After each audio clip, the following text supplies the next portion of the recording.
There are questions growing also about the warning signs missed. People who knew the 19-year-old shooter say he had a troubled past and disturbing social media posts. Our chief national correspondent Tom Yamas is in Fort Lauderdale. And Tom, there's focus now on a tip to the FBI.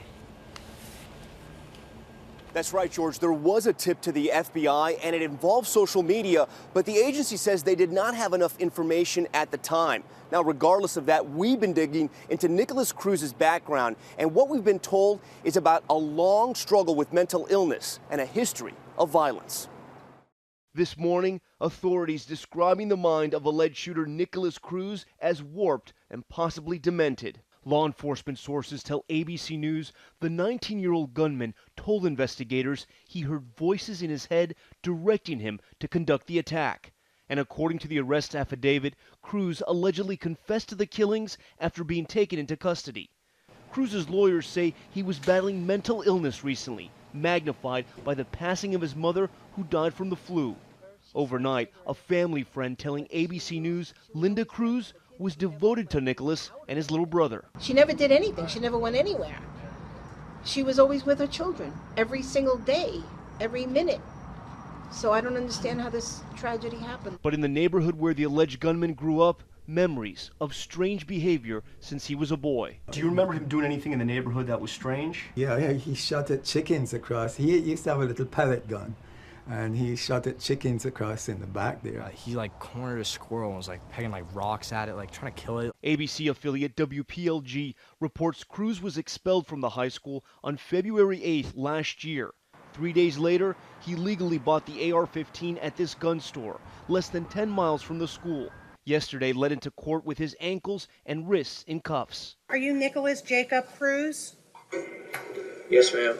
Okay, sir. You are charged with 17 counts of premeditated murder. His defense team says he's on suicide watch at the jail. This is a loss for this community, a tragic loss of 17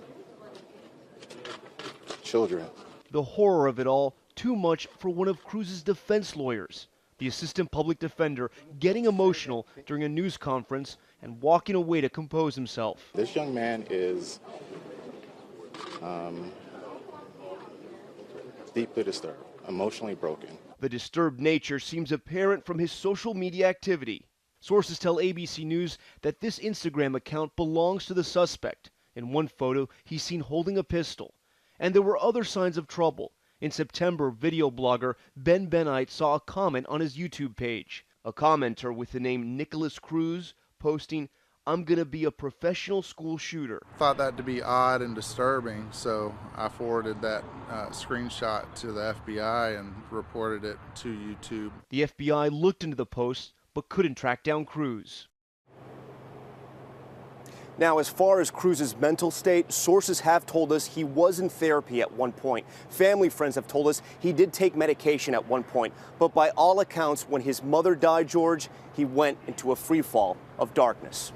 As his defender said, emotionally broken. Okay, thanks, Tom. We have our chief legal analyst, Dan Abrams, here right now. So many signs that this young man mentally ill. You could almost argue it's by definition in a case like this, but that doesn't mean an insanity defense can succeed. That's right. Just having been in therapy, having even a documented history of significant mental illness wouldn't necessarily be enough to win an insanity defense. We saw this in the Aurora, Colorado shooting in that movie theater. James Holmes, in that case, was mentally ill. There's no question about it. And yet he did not succeed in his defense of insanity. So why? What is the You standard? have to be able to show that effectively you didn't understand what you were doing was wrong.